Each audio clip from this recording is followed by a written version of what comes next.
ಏನೇ ಮಾಡಿರಿ 2.5 ವರ್ಷ ಕಾಯಲೇಬೇಕಲ್ರಿ. ಈಗ ಸತ್ತೋಗಿರುವ ಸರ್ಕಾರವನ್ನು ಸಿದ್ದರಾಮಯ್ಯ ಮುಂದ್ಗಡೆ ಹೊತ್ಕೊಂಡು ಹೋಗ್ತಾ ಇದ್ದಾರೆ, ಡಿ ಕೆ ಶಿವಕುಮಾರ್ ಅವರು ಹಿಂದೆ ಹೊತ್ಕೊಂಡು ಹೋಗ್ತಾ ಇದ್ದಾರೆ.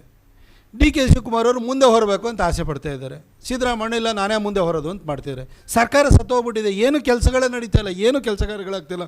ಒಂದು ಇಡೀ ಟಾರನ್ನು ಕೂಡ ರೋಡಿಗೆ ಆಗ್ತಾಯಿಲ್ಲ. ನೀವು ಯೋಚನೆಯನ್ನು ಮಾಡಿ, ಸತ್ತೋಗಿರೋ ಸರ್ಕಾರ ಅವ್ರ ಮುಂದೆ ಹೊರ್ತಾ ಇದ್ದಾರೆ, ಇವ್ರು ಹಿಂದೆ ಹೊರ್ತಾ ಇದ್ದಾರೆ. ಇವರಿಬ್ಬರು ಮಧ್ಯದಲ್ಲಿ ಜಗಳಾಟ ಆಗ್ತಾಯಿದೆ. ನಾವೇನು ಲಾಭ? ನೀವು ಲಾಭ ಮಾಡೋಕ್ಕೆ ಕೊಡಬೇಡಿ. ನೀವಿಬ್ಬರು ಆಯ್ತಾ 2.5 ವರ್ಷ ಅಂತ ಏನಾದ್ರು ನೀವು ಮಾತುಕತೆ ಆಗಿದೆಯಾ? ಬಿಟ್ಟು ಕೊಟ್ಬಿಟ್ಟು ನೀವು ಡಿ ಕೆ ಶಿವಕುಮಾರ್ ಅವರೇ ನೀವು ಆಡಳಿತ ನಡೆಸಿ. ಸಿದ್ದರಾಮಯ್ಯನವರೇ ಆಯಿತು 7.5 ವರ್ಷ ಯಾವುದೋ ಪಾರ್ಟಿಯಿಂದ ಬಂದವರಿಗೆ ನಿಮ್ಮ 7.5 ವರ್ಷ ಅಧಿಕಾರ ಕೊಟ್ಟಾಗಿದೆ, ಆಯಿತು, ನೀವು ಎಂಜಾಯ್ ಮಾಡಿದ್ದೀರಿ. ಈ ಬಿಟ್ಕೊಡಿ. ನೀವೀಗ 2.5 ವರ್ಷ ಸಿದ್ದರಾಮಯ್ಯನವರು ಮುಖ್ಯಮಂತ್ರಿಯಾಗಿ ಏನು ಕಡೆ ದಬಾಕಿದ್ದಾರೆ ಹೇಳ್ಬಿಡಿ. ಏನೂ ಇಲ್ಲ, ಬರೀ ಭಾಷಣ, ಬರೀ ಉಡಾಫೆ ಮಾತುಗಳು, ಇವ್ರನ್ನ ಏಕವಚನದಲ್ಲಿ ಸಂಬೋಧನೆ ಮಾಡೋದು, ಅದು ಬಿಟ್ಟರೆ ಏನೂ ನಡೀತಾ ಇಲ್ಲ. ಮಾತು ಕೇಳಿದ್ರೆ ಅಲ್ಲಲ್ಲ, ನಾನು ಕೇಳ್ತಿರೋದು ಇವರೇ ಇನ್ನು ಮುಂದೆ. ಈಗ ನಾನು ಹೇಳಿದೆ ಅದಕ್ಕೆ, ಸತ್ತಿರೋ ಸರ್ಕಾರ ಸತ್ತೋಗಿದೆ, ಹೆಣ ಹೊರ್ತಾ ಇದ್ದಾರೆ. ಸಿದ್ದರಾಮಯ್ಯ ಮುಂದೆ ಹೊರ್ತಾ ಇದ್ದಾರೆ, ಡಿ ಕೆ ಹಿಂದೆ ಹೊರ್ತಾ ಇದ್ದಾರೆ. ಈಗ ಡಿ ಕೆ ಮುಂದೆ ಬಂದರೆ ಏನು ಸರ್ಕಾರ ಅಂತ ಸತ್ತೋಗಿದೆಯಾ? ಅಡ್ಮಿನಿಸ್ಟ್ರೇಷನ್ ಅಂತ ಏನೂ ಇಲ್ವಾ?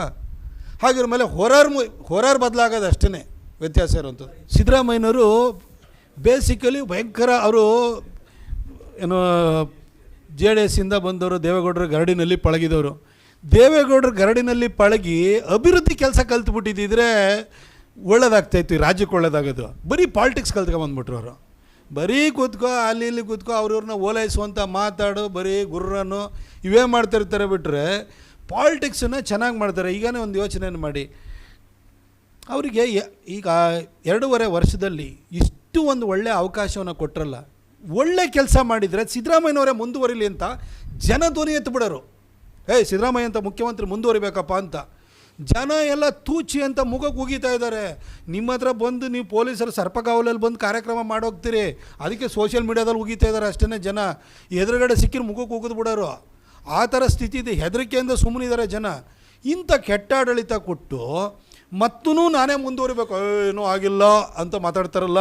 ಯಾರು ಹೇಳಿಲ್ಲ, ರಾಹುಲ್ ಗಾಂಧಿ ಹೇಳಿದರೆ ಬಿಡ್ತೀನಿ, ಇವೆಲ್ಲ ಮಾತಾಡಿಸ್ತಾರೆ. ಇವರು ಶಿಷ್ಯಂದ್ರ ಮುದ್ರ ಹೇಳಿಕೆ ಕೊಡ್ತಾರಲ್ವ, ಇವರಿಗೆ ಬಿಡೋ ಅಂಥ ಮನಸ್ಸಂತೂ ನನಗಂತೂ ಕಾಣಿಸ್ತಾ ಇಲ್ಲ. ಆದರೆ ಜನ ಇವರು ಬೇಕು, ಇವರು ಆಡಳಿತ ಮುಂದುವರಿಬೇಕು ಅನ್ನೋ ಒಂದು ಮನಸ್ಥಿತಿ ಜನಕ್ಕಿದ್ದಿದ್ದರೆ ಇವರು ಮುಂದುವರೆಯೋದ್ರಲ್ಲಿ ಅರ್ಥ ಇತ್ತು. ಎಷ್ಟೊತ್ತಿಗೆ ತೊಲಗೋಗ್ತಾರೋ ಅನ್ನೋಂಥೇಳಿ ಜನಕ್ಕೆ ಅನಿಸಿದೆ. ಇಷ್ಟಾಗಿಯೂ ಕೂಡ ಅಧಿಕಾರವನ್ನು ಬಿಡಲಿಕ್ಕೆ ಅವರಿಗೆ ಇಷ್ಟ ಇಲ್ಲ. ಅವರು ಎಂಥ ರಾಜಕಾರಣಿ ಅಂತಂದರೆ 2013ರಲ್ಲಿ ಕಾಂಗ್ರೆಸ್ಸಲ್ಲಿ ಒಂದು ರೂಢಿಗತವಾದಂಥ ಒಂದು ಮೇಲ್ಪಂಕ್ತಿ ಇದೆ. ಯಾರು KPCC ಪ್ರೆಸಿಡೆಂಟ್ ಇರ್ತಾರೆ, ಚುನಾವಣೆ ಅವರ ಅಧ್ಯಕ್ಷತೆಯಲ್ಲಿ ನಡೆಯುವಂಥ ಚುನಾವಣೆಯಲ್ಲಿ ಸರ್ಕಾರ ಬಂತು ಅಂತೇಳಿ ಹೇಳಿದರೆ ಅವರು ಬೈ ಡಿಫಾಲ್ಟ್ ಚೀಫ್ ಮಿನಿಸ್ಟರ್ ಆಗ್ತಾರೆ. 1999ರಲ್ಲೂ ಕೂಡ ಧರ್ಮಸಿಂಗು KPCC ಪ್ರೆಸಿಡೆಂಟನ್ನು ಚೇಂಜ್ ಮಾಡಿ SM ಕೃಷ್ಣವ್ರಿಗೆ ಕೊಟ್ಟಾದಮೇಲೆ ಅಧಿಕಾರಕ್ಕೆ ಬಂತು. SM ಕೃಷ್ಣವರು ಬೈ ಡಿಫಾಲ್ಟ್ ಚೀಫ್ ಮಿನಿಸ್ಟರ್ ಆದರು. 2013ರಲ್ಲಿ ಪರಮೇಶ್ವರ್ ಸಾಹೇಬರು ಇದ್ದರು. ಆದರೆ ಪರಮೇಶ್ವರ್ ಸಾಹೇಬ್ರು ಗೆದ್ದರೆ ಪರಮೇಶ್ವರ್ ಸಾಹೇಬರು ಮೂಲ ಕಾಂಗ್ರೆಸ್ಸಿಗ, ಬೈ ಬ್ಲಡ್ ಕಾಂಗ್ರೆಸ್ಸಿಗ. ಅವರು ಹಾಗೆ ಆಗ್ತಾರೆ ಅಂತ ಗೊತ್ತಿತ್ತು. ಇಲ್ಲಿಂದ ಬಂದ್ರಲ್ಲ, ಈ ಕಡೆಯಿಂದ ಅಲ್ಲಿ ಇಲ್ಲೆಲ್ಲ ಸುತ್ತಾಡಿ ಬಂದಿದ್ರಲ್ಲ ಸಿದ್ದರಾಮಯ್ಯನವರು, ಅವ್ರಿಗೆ ಗೊತ್ತಾಗಿತ್ತು ಇಲ್ಲೇನಾದ್ರು ಪರಮೇಶ್ವರ್ ಅವರು ಕೊರಟಗೆರೆಯಲ್ಲಿ ಗೆದ್ದರೆ ನಾನು ಮುಖ್ಯಮಂತ್ರಿ ಆಗೋಕ್ಕಾಗಲ್ಲ ಅಂತ ಅವ್ರಿಗೆ ಗೊತ್ತಿತ್ತು. ಖರ್ಗೆ ಅವರು 2009 ಚುನಾವಣೆಯಲ್ಲಿ ಲೋಕಸಭೆಗೆ ಅವ್ರು ಹೋದ ನಂತರನೇ ಇವರಿಗಿಲ್ಲಿ ಅಪೋಸಿಷನ್ ಪಾರ್ಟಿ ಮೆಂಬರ್ ಸಿಕ್ಕಿದ್ದವ್ರಿಗೆ, ಇಲ್ಲಾಂದರೆ ಪ್ರತಿಪಕ್ಷದ ನಾಯಕ ಅವ್ರು ಆಗ್ತಾರಿಲ್ಲ, ಖರ್ಗೆ ಅವರು ಆಗಿದ್ದರು. ಹಾಗಾಗಿ ಪರಮೇಶ್ವರ್ ಅವ್ರಿಗೂ ಕೂಡ ಅದೇ ಅವಕಾಶ ಸಿಗುತ್ತೆ ಅಂತ ಗೊತ್ತಾಗ್ಬಿಟ್ಟು ಎಲ್ಲರನ್ನೂ ಕೂಡ ಸ್ವಜಾತಿಯವರು ಇವ್ರನ್ನೆಲ್ಲ ಬಿಟ್ಟುಬಿಟ್ಟು ಸೋಲಿಸ್ಬಿಟ್ಟು ಅಲ್ಲಿ ಮುಗಿಸಿದ್ರು. ಹಾಗಾಗಿ ಬೈ ಡಿಫಾಲ್ಟ್ ಒಂಥರ ಇವ್ರು ಚೀಫ್ ಮಿನಿಸ್ಟರ್ ಆಗಿಬಿಟ್ರು. ಆದರೆ 2023ರಲ್ಲಿ ಡಿ ಕೆನ ಸೋಲ್ಸೋಕ್ಕಾಗಲ್ಲ. ಯಾಕಂದರೆ ಡಿ ಕೆನೂ ಕೂಡ ಅವರು ಅಂದರೆ ಅವರಿಗೂ 40 ವರ್ಷದ 1989ರಲ್ಲಿ ಫಸ್ಟ್ ಗೆದ್ದಿರೋದು, 85ರಲ್ಲಿ ಫಸ್ಟ್ ಎಲೆಕ್ಷನ್ ಕಂಟೆಸ್ಟ್ ಮಾಡಿರೋದು.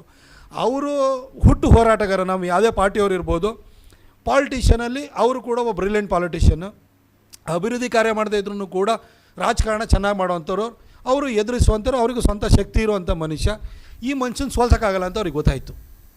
ಇನ್ನೇನು ಸರ್ಕಾರ ಬಂದಾಯಿತು, ಡಿ ಕೆ ನೇತೃತ್ವದಲ್ಲೇ ಬಂದಾಯಿತು. ಬಂದಾದ ಮೇಲೂ ಕೂಡ ಸಿದ್ದರಾಮಯ್ಯನವರು ಅಧಿಕಾರವನ್ನು ಕಬಳಿಸಿದ್ರು ಅಂತಂದರೆ ಈಗ ಬಿಟ್ಕೊಡ್ತಾರೆ. ನ್ಯಾಯಯುತವಾಗಿ ಅವತ್ತು ಕಾಂಗ್ರೆಸ್ ಹೈಕಮಾಂಡ್ ಏನಾದ್ರೂ ವೀಕ್ ಆಗಿಲ್ಲ, ಈ ರಾಹುಲ್ ಗಾಂಧಿ ಸೋನಿಯಾ ಗಾಂಧಿ ಥರ ಇಲ್ದಲೆ ಅದು ಮೊದಲಿನ ಕಾಂಗ್ರೆಸ್ ಹೈಕಮಾಂಡ್ ಆಗಿದ್ದಿದ್ರೆ ಡಿ ಕೆ ಚೀಫ್ ಮಿನಿಸ್ಟರ್ ಆಗಿರೋರು ಸಿದ್ದರಾಮಯ್ಯನವರು ಆಗ್ತಿರಲಿಲ್ಲ.